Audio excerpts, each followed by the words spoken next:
Let's Abruzzo, stiamo preparando il rituale per questa specie di saluto al sole per la festività di San Giovanni del 24 giugno con Adriana Gandolfi.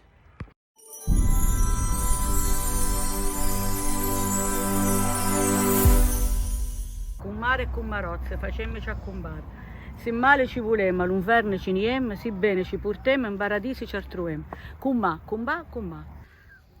Allora, la ritualità, stiamo preparando i mazzolini per celebrare una ritualità particolare, un'antica usanza che si fa in Abruzzo, che è il San Giovanni. San Giovanni Battista è considerato il santo che affratella le persone, perché fu lui a battezzare Gesù nel Giordano.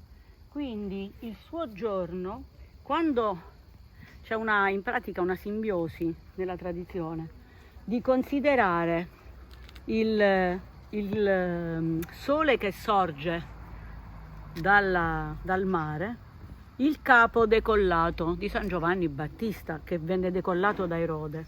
E siccome lui è stato il precursore di Gesù ed è un grande santo che chiaramente viene celebrato in uno dei giorni più magici e speciali dell'anno, che è il solstizio d'estate, invece Gesù è nato nel solstizio d'inverno.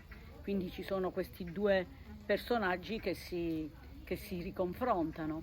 Quindi dicevo, il sole che sorge all'alba viene accomunato con San Giovanni, la testa del San Giovanni.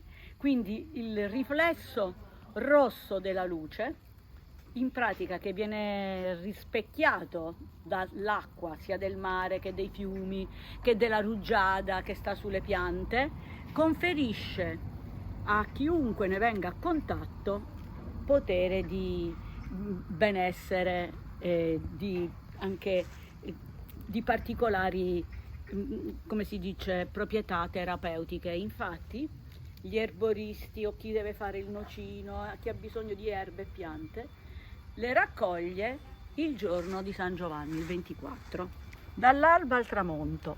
E quindi che cosa si faceva? Si andava nei paesi o nei piccoli quartieri, si scendeva al mare dalla sera prima, dalla vigilia, ad aspettare, accendendo un grande fuoco, appunto l'alba. Quindi soprattutto i giovani facevano la vigilia saltando sul fuoco, e questo diventava anche una prova di virilità e di abilità. Un rito di Il rito di iniziazione, certo, perché siamo nel solstizio d'estate. Quindi si inizia dal 23 e infatti si fanno in Abruzzo adesso c'è stato un revival grazie a studiosi come me, associazioni come l'Astra, che hanno ricominciato a riproporre questa cosa ormai da decenni, e quindi tanti paesi rifanno questa ritualità e partendo dai fuochi che si fanno appunto al crepuscolo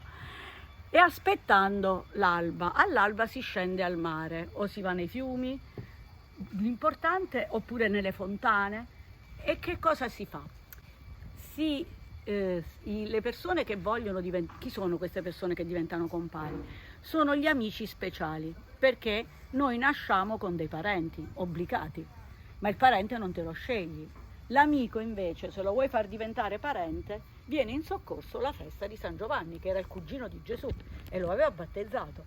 Quindi io mi scelgo un amico o un'amica speciale alla quale regalo un mazzolino di fiori campestri, che sono i fiori di questo periodo, fiori ma soprattutto piante aromatiche che sono sempre verdi perché vanno conservate per tutto l'anno, come l'alloro, il rosmarino, la lavanda, l'iperico, la ginestra. Il garofanetto è l'unico, perché la rosa si sfiorirebbe, serve soltanto per fare l'acqua rosata. Questo mazzolino viene chiamato ramaietto, cioè piccoli rametti.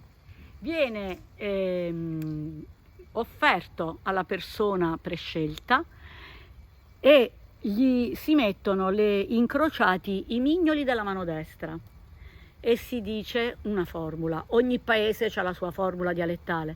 Quella che ho raccolto a Pescara tanti anni fa sui colli era «Cum mare e cum marozze facemmici a cum mare, si male ci volem, a l'unverne ci niem, si bene ci purtem, in paradise ci artruem, cum ma, cum ba, cum ma». Quindi con mare se sei femmina, con bare se sei maschio, se sei misto, con bare e con mare. E quindi in questo modo ci si scambia il ramaietto e siamo amici fraterni, quindi è una fratellanza parentale bella che per tutta la vita. Io mi ricordo quando ero bambina, le commare a fiori di mia nonna erano persone alle quali io dicevo zia, cioè Clorinda Cascella, che era la figlia di Basilio Cascella, la sorella di Tommaso, era commare a fior, così si chiama, di mia nonna, e si sono volute bene fino alla morte. Quando tu scegli una persona e gli mandi il ramaietto fiorito, spesso la persona che lo riceve a sorpresa e fa con te il rito di combaratico, te lo può restituire il 29 giugno, che è la data dedicata a San Pietro e Paolo. Quindi ogni anno poi ci si riscambia questo mazzolino fiorito, come reciproca promessa, e quindi si è legati. Ecco, oggi per fare questi legami si fanno si fanno battezzare i figli, si fa il combare di nozze, ma non è la stessa cosa. E quindi questo combaraggio, combara fiur, in Abruzzo sta tornando molto in auge. Spero non per fini commerciali, perché poi alla fine ci si mette giustamente la raccolta fondi per le varie associazioni che organizzano gli eventi, ci si mette il magna magna, va benissimo. Però ecco, l'importante è che rimanga la dimensione rituale e che i fiori vengano realizzati manualmente da chi organizza queste feste o dalle persone stesse che vogliono, indipendentemente da queste manifestazioni, celebrare con una amica questa parentela. Ah, una cosa ho detto, ci vanno anche delle spighe di grano nel mazzolino, perché il grano è simbolo di fertilità e abbondanza e quindi è benessere augurale. E quindi questi mazzolini devono essere il più possibile non comprati al fioraio. Ecco, sto sfiorendo le rose per fare il rituale dell'acqua rosata di San Giovanni, che si mette in pratica a prendere la luce dell'alba. E con questa, perché l'alba di San Giovanni è magica, medicamentosa, beneaugurante, quindi con quest'acqua che si mette sui davanzali delle finestre o il giardino, eccetera, diventa un elisir beneaugurante, con il quale tu la mattina ti lavi, ti purifichi, e noi con il rituale che faremo all'Astra adesso nella nostra tradizione, con quest'acqua messa dentro una conca, con il ramaiolo chiamato Lumanieruc, in pratica laviamo le due mani unite a mignolo dai due contraenti che vogliono farsi accombare, mentre dicono la frase, e ci si scambia il ramaietto, che è quello che stiamo realizzando dentro il salone, che sarebbe questo mazzolino realizzato con tutti i fiori e soprattutto piante aromatiche, profumate, che restano sempre verdi, perché si devono conservare dentro casa un anno. Infatti l'unico fiore che c'è è il garofanetto, perché rispetto alla rosa non si appassisce, ma si secca.